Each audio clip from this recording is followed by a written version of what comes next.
तो आजकल मार्केट में जो भी इन्वेस्ट कर रहा है उसके मन में बस एक ही सवाल घूम रहा है। क्या इतिहास फिर से खुद को दोहरा रहा है? क्या हम मार्च 2020 जैसी ही एक बड़ी गिरावट के मुहाने पर खड़े हैं? चलिए आज जरा आंकड़ों में गहराई से उतरकर इस पूरी सिचुएशन को समझने की कोशिश करते हैं। ये बात है ना, आज के माहौल पर बिल्कुल फिट बैठती है। बाजार में एक अजीब सी बेचैनी है और ये मार्च का महीना 4 साल पुरानी वो यादें ताज़ा कर देता है जब कोविड की वजह से मार्केट में हाहाकार मच गया था। पर सवाल ये है कि क्या ये सिर्फ एक डर है या इसके पीछे कुछ ठोस वजह भी हैं? तो वही सवाल कि ये जो हमें महसूस हो रहा है, ये सिर्फ एक एहसास है या फिर हकीकत? इस पूरे विश्लेषण में हम यही पता लगाने की कोशिश करेंगे कि आज के मार्केट और मार्च 2020 के क्रैश में क्या-क्या समानताएं हैं, ताकि एक साफ तस्वीर सामने आ सके। देखिए, इस गिरावट को जो बात ज्यादा चिंताजनक बना रही है वो है इसका दायरा, जिसे हम कहते हैं ब्रॉड बेस सेलिंग। इसका मतलब ये है कि गिरावट कुछ गिने चुने स्टॉक्स या सेक्टर्स में नहीं है, बल्कि पूरे के पूरे बाजार पर बिकवाली का दबाव है। और जानते हैं, ठीक ऐसा ही कुछ मार्च 2020 में भी हुआ था।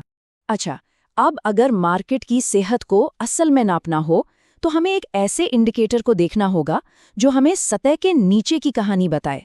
मतलब एक ऐसा आंकड़ा जो ये दिखाए कि बाजार अंदर से कितना मजबूत है या कितना कमजोर। और वो इंडिकेटर है एडवांस डिक्लाइन रेशियो यानी एडीआर।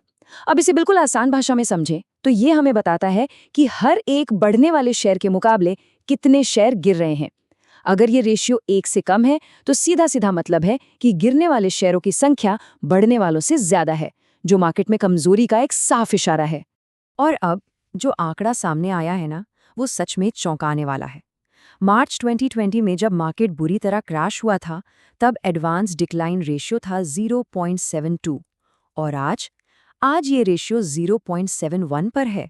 मतलब आप देखिए ये आंकड़े कितने ज्यादा करीब है एक दूसरे के।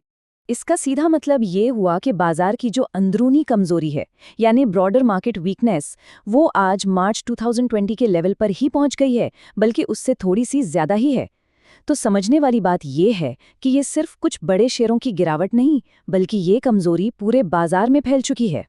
ठीक है, तो हमने मार्केट की अंदरूनी कमजोरी तो समझ ली। अब ये देखते हैं कि इस बिकवाली का असर कितना बड़ा है। मतलब पैसों के मामले में कितना नुकसान हुआ है, आखिर कितना पैसा मार्केट से बाहर गया है। आप यकीन नहीं करेंगे, लेकिन पिछले सिर्फ 2 हफ्तों के अंदर इंडियन स्टॉक मार्केट की जो टोटल वैल्यू है, यानी मार्केट कैप, उसमें से 34 लाख करोड़ रुपए साफ हो गए हैं। ये बहुत बहुत बड़ी रकम है और ये दिखाती है कि इन्वेस्टर्स की वेल्थ कितनी तेजी से घटी है। इस गिरावट के पीछे एक बहुत बड़ा हाथ है फॉरेन इंस्टीट्यूशनल इन्वेस्टर्स यानी FIIs का। ये वो बड़े बड़े विदेशी फंड्स हैं जो हमारे बाजार में मोटा पैसा लगाते हैं, और उन्होंने हाल ही में 57,000 करोड़ रुपए से भी ज्यादा के शेयर बेचे हैं। देखिए, जब इतने बड़े और स्मार्ट इन्वेस्टर्स पैसा निकालते हैं ना, तो ये बाजार के लिए एक बड़ा वार्निंग साइन होता है।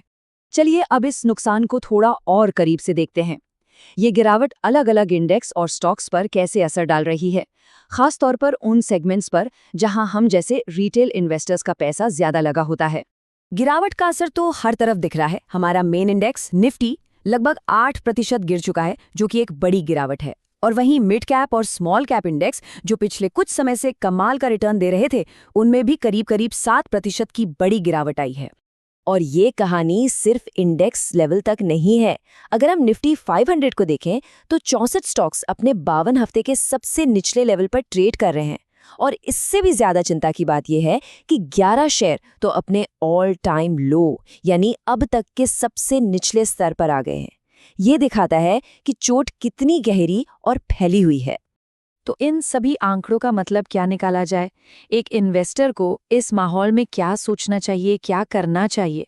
चलिए अब इन सारे सिग्नल से मिलने वाले सबकों पर फोकस करते हैं और देखते हैं कि इस वॉलेटिलिटी से कैसे निपटा जा सकता है। तो देखिए, सबसे पहली और ज़रूरी बात तो ये है कि हमें ये मानना होगा कि मार्केट में जो कमज़ोरी है वो चौतरफा है। दूसरा, FIIs की ये बड़ी बिकवाली एक खतरे की घंटी है। तीसरा, अपने पोर्टफोलियो को फिर से देखिए, खास तौर पर अगर मिड कैप और स्मॉल कैप में ज़्यादा पैसा लगा है तो अपने रिस्क को दोबारा ज़रूर आंकिए। और हाँ, चौथी और सबसे अहम बात, अभी आक्रामक होने के बजाय अपनी कैपिटल को बचाने पर फोकस करना चाहिए। डिफेंसिव खेलना ज़्यादा समझदारी होगी। और आखिर में एक सवाल सोचना बहुत जरूरी है। जब मार्केट में हर तरफ घबराहट का माहौल हो, तो क्या सबसे बड़ा साहसी कदम यही है कि हम थोड़ी सावधानी बरतें? इस सवाल पर आज के माहौल में हर इन्वेस्टर को सोचना चाहिए।